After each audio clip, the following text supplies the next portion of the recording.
একজনৰ পৰা অসমৰ কোনো বটলিফ ফেক্টৰীয়ে ক্ষুদ্ৰ চাহ খেতিয়কৰ পৰা কেঁচা চাহপাত ক্ৰয় নকৰে।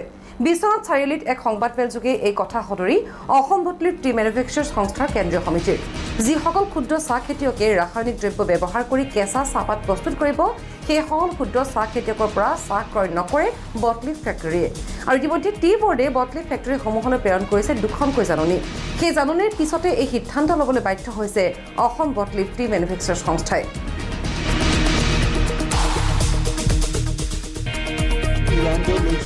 যদি আমাৰ 1 জুনৰ আগত গভৰ্ণমেণ্টে বা টি বোৰ্ডে কিবা এটা সলিউশ্যন উলিয়াই দিয়ে তেতিয়া আমি বন্ধ কৰা কোনো কাৰণ নাই।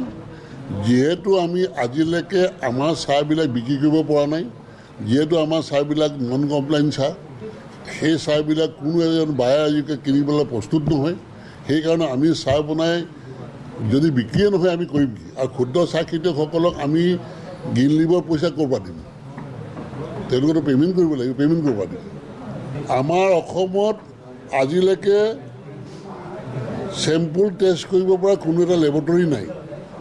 লেবৰেটৰী নোহোৱা ক্ষেত্ৰত আমাক গভৰ্ণমেণ্টে এনেকুৱা এটা মেৰপাকত সোমোৱাই দিছে টি বোৰ্ডে, য'ত নেকি লেবৰেটৰী নাই, আমি চাহ টেষ্ট কৰিম ক'ত?